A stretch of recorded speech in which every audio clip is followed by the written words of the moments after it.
Olá, aqui é Gabriela Nogueira Casal. Vamos dar prosseguimento ao estudo do Credo e pensando em Deus Pai, Todo-Poderoso, Criador do céu e da terra. Então, pode Deus fazer tudo? Ele é onipotente? Para Deus nada é impossível, Ele é todo-poderoso. Quem, na sua necessidade, chama por Deus, acredita na sua onipotência. Deus criou o mundo do nada. Ele é o Senhor da história e Ele conduz todas as coisas e pode tudo. Então, a onipotência de Deus revela-se frequentemente quando as pessoas não esperam mais nada dela. A impotência da Sexta-feira Santa, com a morte de Cristo na cruz, foi o pressuposto para a ressurreição, que demonstra essa onipotência de Deus. E a ciência natural torna o Criador desnecessário? Não. A frase Deus criou o mundo é uma afirmação teológica. A narrativa da criação não é um modelo explicativo científico do início do mundo. Deus criou o mundo é uma declaração teológica na qual se refere à relação do mundo com Deus. Deus quis o mundo, Ele acompanha-o e aperfeiçoa-o. Ser criado é uma qualidade inerente às coisas e uma verdade elementar sobre elas. E pode alguém aceitar a evolução e simultaneamente crer no Criador? Sim, a fé está aberta aos conhecimentos e às hipóteses da ciência natural. A ciência natural ela não pode excluir dogmaticamente que na criação haja processos orientados para um fim. Por outro lado, a fé não pode definir como eles se concretizam no curso do desenvolvimento da natureza. Um cristão pode aceitar a teoria da evolução como um modelo explicativo eficaz, desde que não caia no erro do evolucionismo, que vê no ser humano um produto casual de processos biológicos. Então, a evolução trata da alteração formal dos organismos, ocorrida durante milhões de anos. Numa perspectiva cristã, a evolução corresponde à criação contínua de Deus, realizada através de processos naturais. E ela pressupõe a existência de algo que se desenvolva. Nada é dito sobre o onde deste algo. De igual modo, a biologia não pode responder a perguntas acerca do ser, da essência, da dignidade, da missão, do sentido e do porquê do mundo e do ser humano. Então, tal como o evolucionismo num extremo, também o criacionismo no outro é uma ultrapassagem dos limites.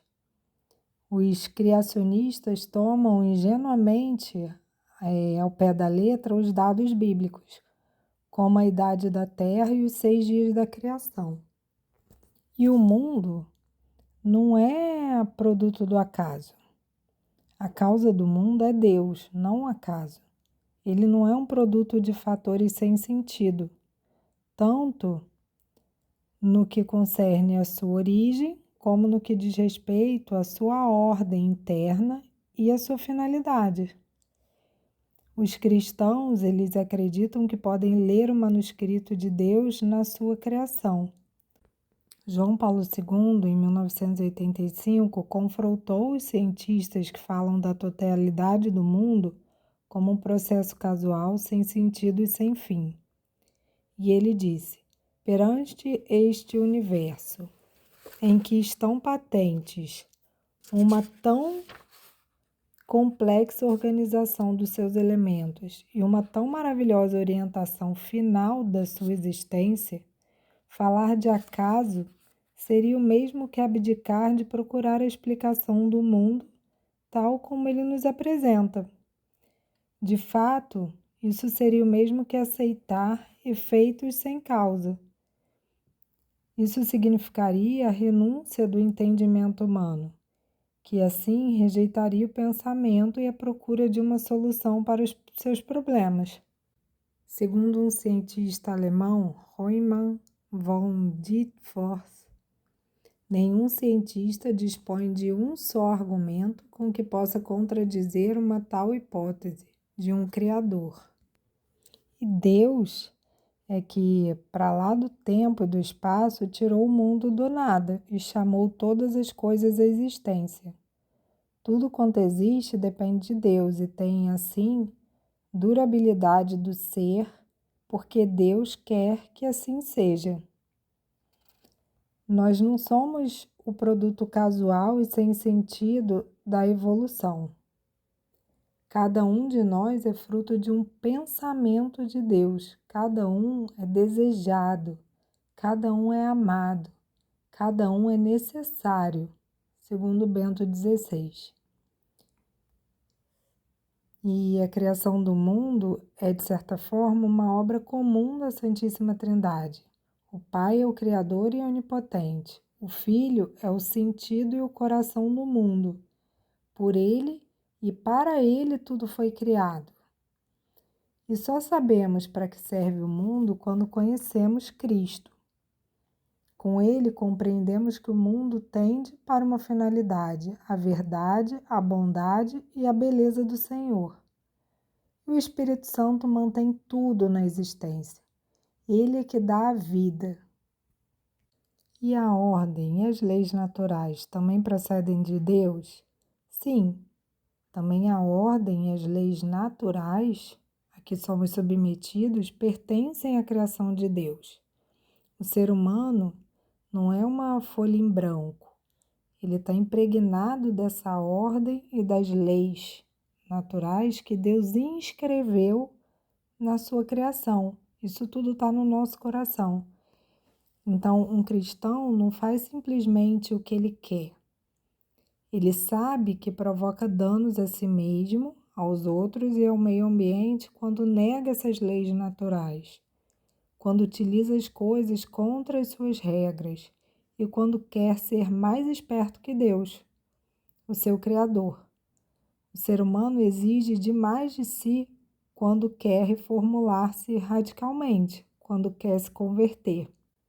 Sobre a ordem e a relação do ser humano com um Deus Criador, Nicolau Copérnico diz: quem poderia não ser conduzido pela observação e pela meditante intimidade com a magnífica ordem do edifício cósmico, orientada pela sabedoria divina, para a admiração do arquiteto que tudo opera? E por que descreve o livro do Gênesis a criação como uma obra de 6 dias? Então, na metáfora da semana de trabalho, coroada por um dia de descanso, exprime-se quão boa, bela e sabiamente ordenada é a criação. E por que descansou Deus no 7º dia?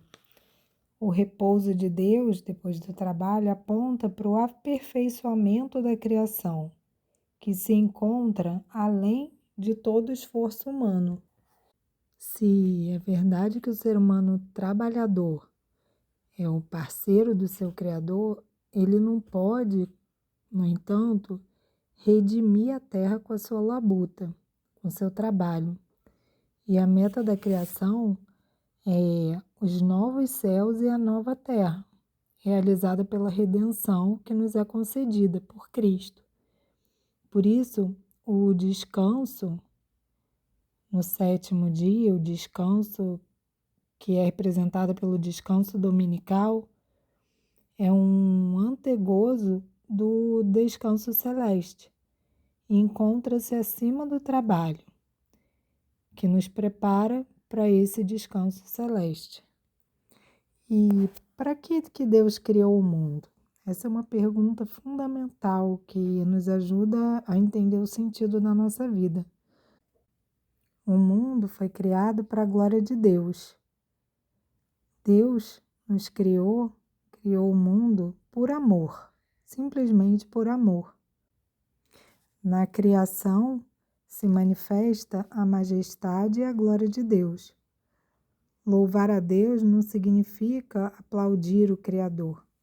O ser humano, ele não é um espectador da obra da criação. Para o ser humano, louvar a Deus significa estar agradecido como ser criado e amado, juntamente com toda a criação, pela própria existência. Significa seguir a vontade de Deus. Segundo Santo Agostinho, o que te fez também sabe o que quer fazer contigo.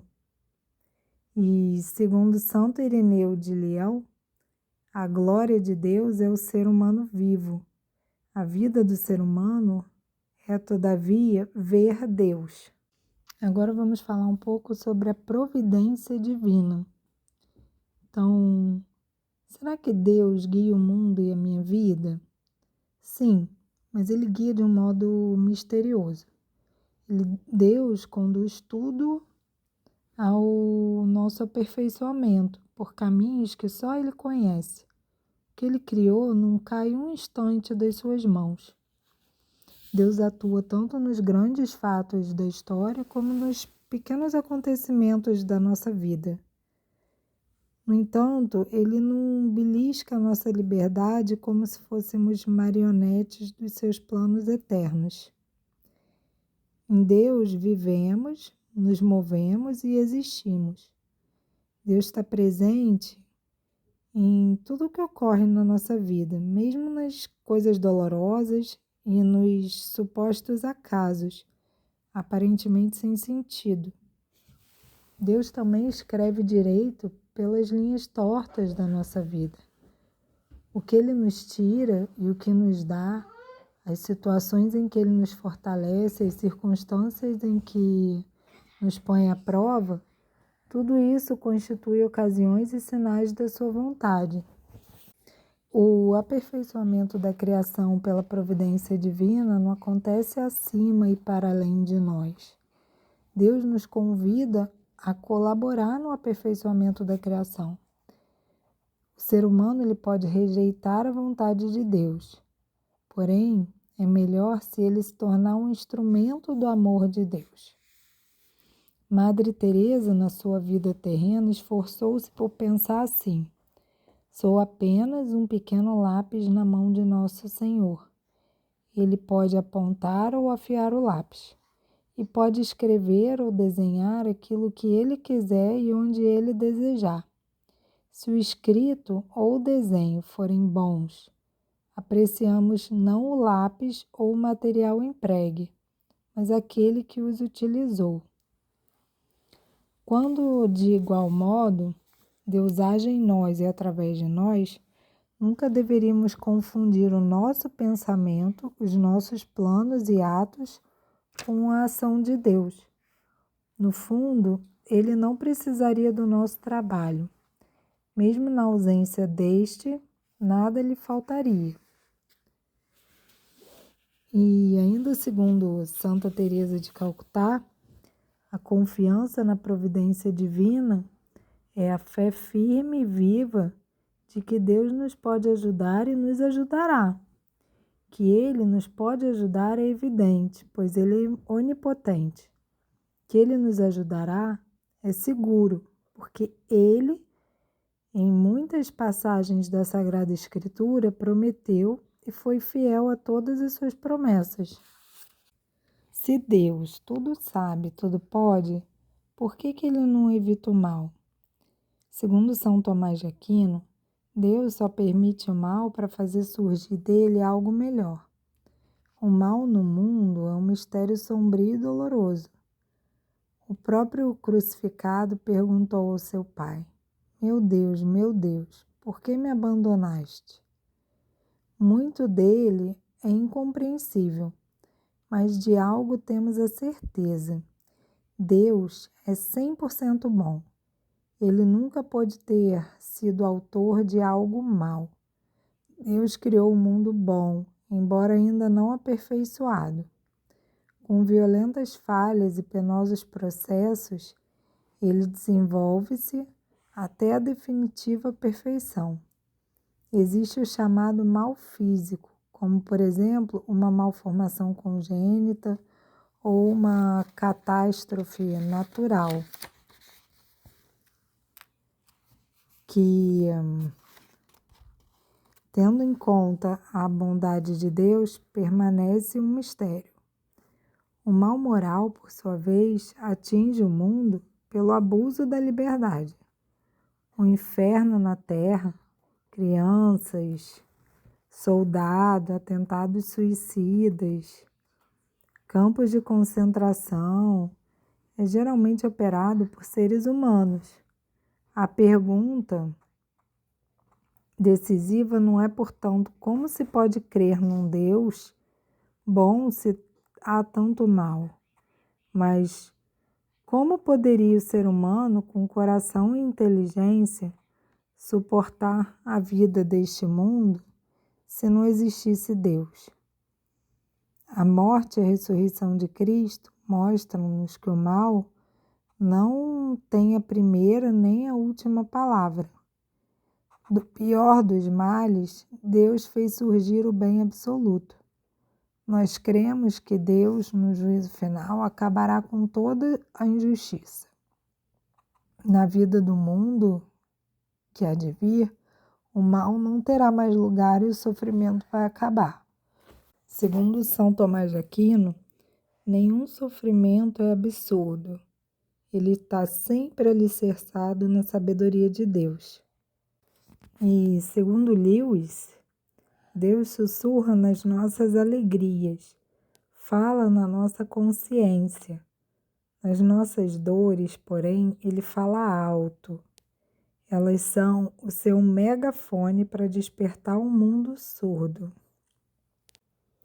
E os sofrimentos do tempo presente não têm comparação com a glória que vai se manifestar em nós.